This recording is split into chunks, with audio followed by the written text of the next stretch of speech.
안녕하십니까. 경향신문 이대근입니다. 오늘은 박근혜가 오바마와 다른 4가지 이런 제목으로 말씀드리겠습니다. 대통령 취임 1년 5개월 만에 드러난 박근혜 대통령의 실상을 오바마 미국 대통령과 비교하면서 말씀드리겠습니다. 최근 박근혜 대통령이 국정 실패의 원인을 찾은 것 같습니다. 실패 원인은 여러 가지지만 요즘에 확인된 것 딱 2가지가 있습니다. 첫째, 대통령이 장관의 손발을 묶어놓고 허수아비로 만들었다는 겁니다. 둘째, 대통령이 참모와 장관 이들과 함께 국정을 논하지 않았다는 사실입니다.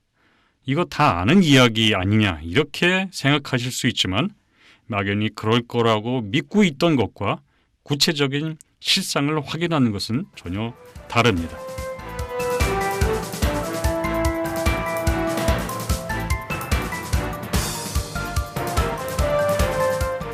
첫 번째, 어떻게 장관의 손발을 묶었을까요?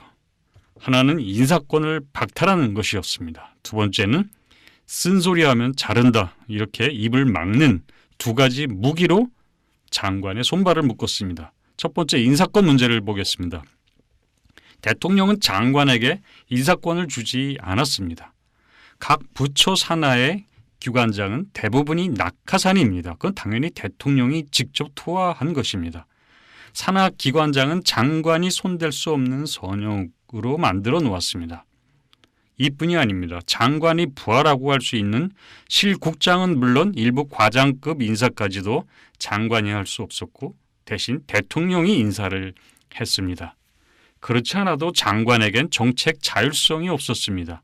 대통령이 시키는 대로 해야 했고 따라서 창의성 있는 국정이 나올 수 없는 상황이었습니다. 이렇게 인사권, 정책을 빼앗겼는데 장관이 무슨 의욕이 생겨서 열심히 일하겠습니까? 어떻게 책임감을 갖고 일을 할 수 있겠습니까?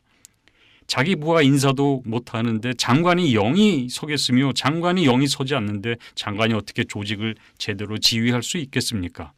이렇게 정부 각 부처 인사를 대통령이 직접 틀어지고 있다 보니 21개 부처 국장급 간부 이상만 51자리가 최근까지 비어 있었다는 보도가 나왔습니다. 대통령이 직접 사람을 고르느라고 7개월, 8개월짜리 공석인 자리도 있었다고 합니다. 자, 이렇게 심각한 사태가 벌어지자 각 부처에서 아우성 소리가 나왔습니다. 이 문제는 결국 집권당 새누리당의 원내 대책회의에서도 거론이 되어서 장관에게 인사권을 줘야 한다는 것으로 의견이 모아졌고 그래서 당 지도부가 대통령에게 건의하기로 했습니다. 정홍원 국무총리도 대통령에게 같은 내용의 건의를 했습니다. 정 총리는 이렇게 말했다고 합니다. 인사와 소통 문제에 대해 대통령께 많은 말씀을 드렸고 많이 수용했다.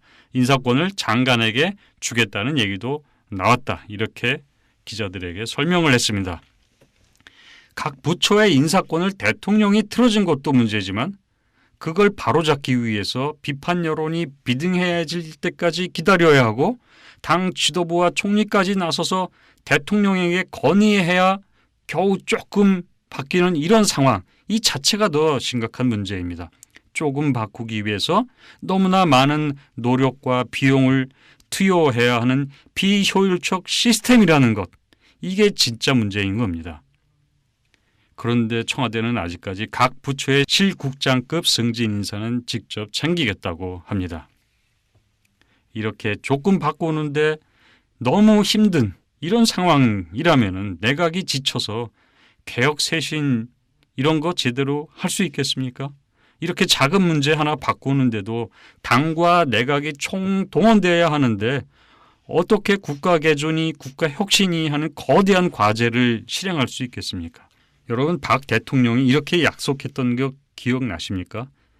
예산, 인사, 조직에 대한 권한을 각 부장관에게 실질적으로 위임해서 책임 장관제를 확립하겠다. 이렇게 말한 적이 있습니다. 그리고 박근혜 대통령 후보가 2012년 대선 때 11월 5일 정치 공약이라고 직접 발표한 내용이 있습니다. 민주적이고 효율적인 국정 운영을 위해서 장관에게도 부처 및 산하 기관장에 대한 인사권을 보장하겠습니다. 이렇게 말했는데 이 말 믿겨지십니까? 당시 새누리당 관계자는 이렇게 해설을 덧붙이기도 했습니다. 지금 들으면 너무 물정 모르고 했던 얘기 아닌가 이런 느낌이 들 정도입니다. 장관이 소관 부처의 예산 편성이나 인사 등에서 대통령이나 청와대 눈치 보지 말고 독자적으로 하라는 취지다. 지금 보면은 정말 박 대통령은 절대 하지 않을 것 같은 것만 골라서 스스로 공약을 했던 것 같습니다.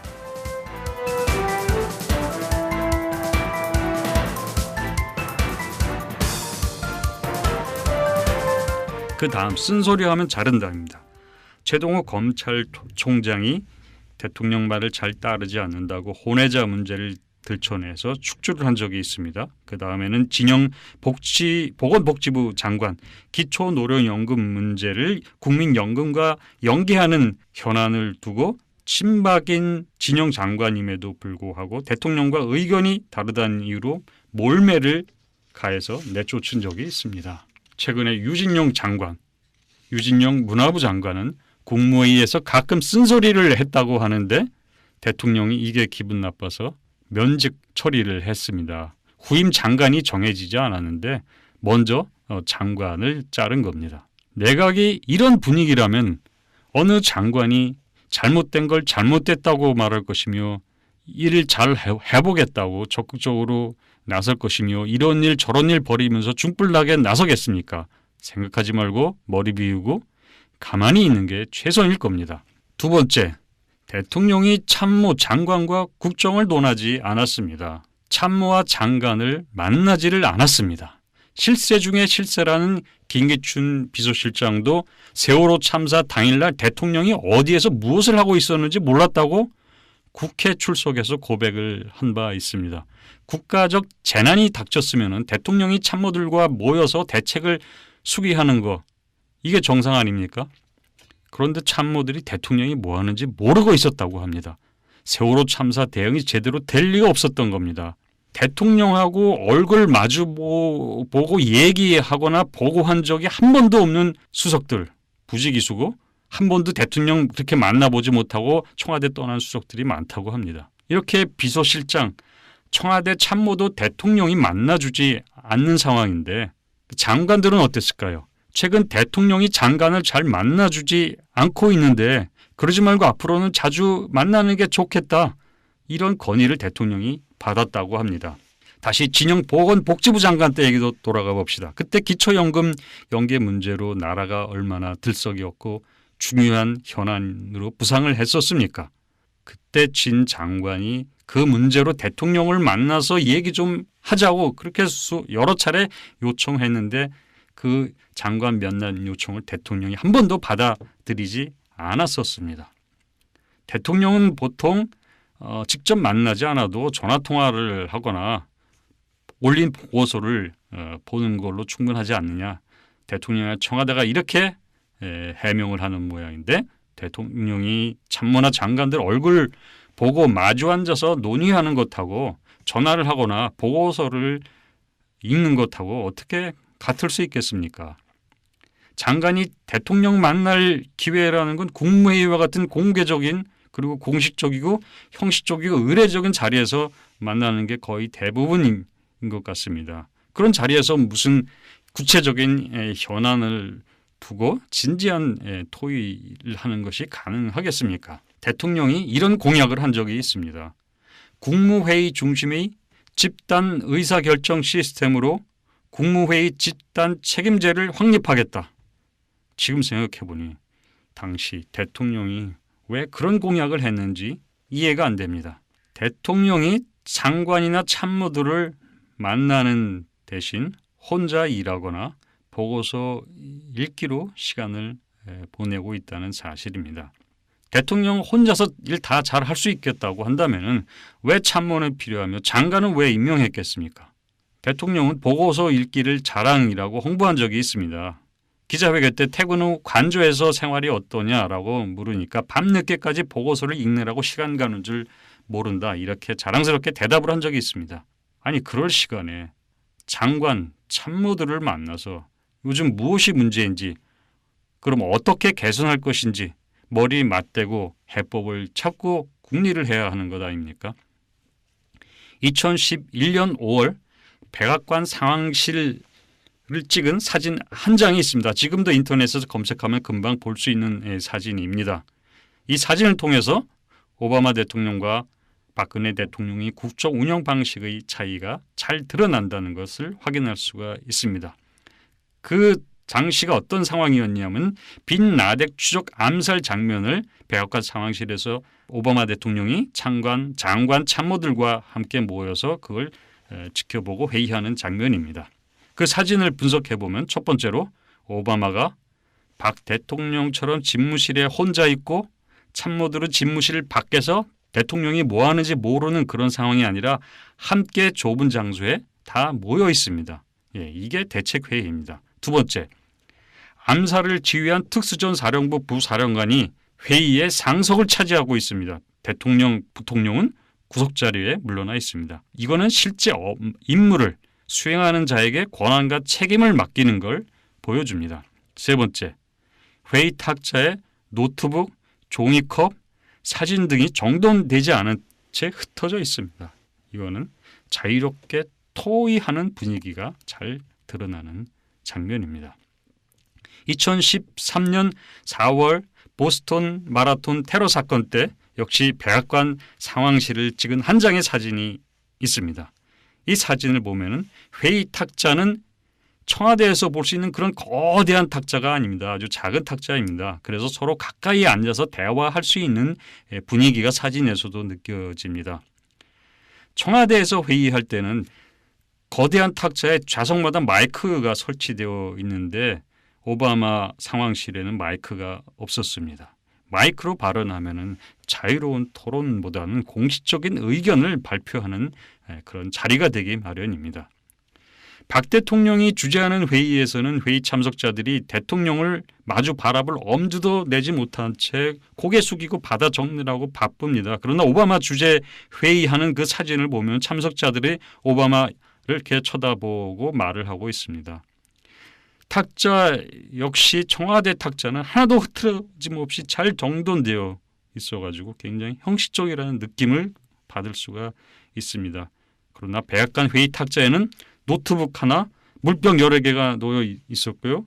그것도 물컵 없이 물병만 이렇게 놓여 있었습니다. 그냥 뚜껑 열어서 이렇게 필요하면은 마실 수 있는 그런 자유로운 분위기라는 걸 보여주고 있습니다. 이렇게 서류 더미들도 쌓여 있었는데 무질서하게 쌓여 있습니다. 백악관 상황실에서는 회의를 위한 회의를 하고 있는 게 아니라 진짜 회의하고 있다는 걸 보여주고 있는 겁니다. 대통령이 무슨 전지전능한 신이 아닙니다. 특히 박근혜 대통령은 신이 아닌 정도가 아니라 상황 파악도 잘 못하고 사실관계도 틀리는 경우가 많습니다. 대통령 도움을 많이 받아야 할 뿐입니다. 그럼에도 불구하고 여태까지 혼자 국정을 운영했다는 거 정말 신기합니다.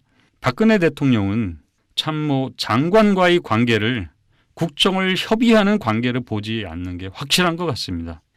이런 문제가 있습니다. 어떻게 할까요? 이러면 어떨까요? 저러면 좋을까요? 이렇게 대통령이 참모나 장관들하고 이렇게 논의를 하고 그렇게 논의를 할 상대로 인정하지 않고 있다는 것을 우리가 알 수 있습니다. 대통령이 참모 장관을 바라보는 시선은 당신들은 내게 보고하고 나는 보고받는 이렇게 해서 보고하고 보고받는 관계로 설정을 한 것 같습니다. 이런 관계에서는 장관이나 참모가 할 수 있는 일은 보고하고 기다리는 겁니다. 그러면 언젠가 위로부터 지침이 내려오고 그러면 그 지침 따라서 하면 되는 겁니다. 이런 관계라고 한다면 정말 마주보고 회의할 이유가 하나도 없겠죠. 최근 박근혜 대통령이 수석을 직접 만나고 장관들도 만나기로 했다. 이런 뉴스가 나왔습니다. 이제 이런저런 비판이 나오니까 아마 이제 그런 이야기를 전해준 것 같습니다. 이런 게 뉴스가 됩니까? 이거 정말 희한한 정권입니다.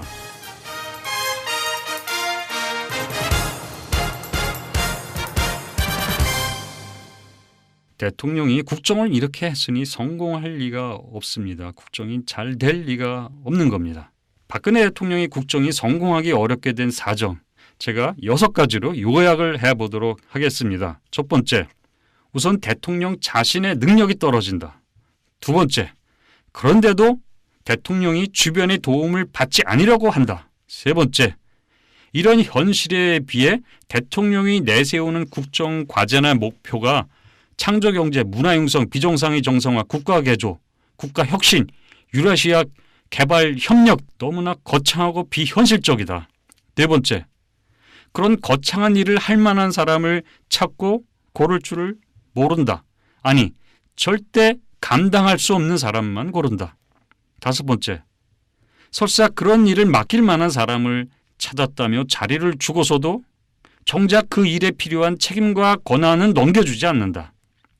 여섯 번째, 지금 정부에는 일할 사람도 없고 일하는 사람도 없다.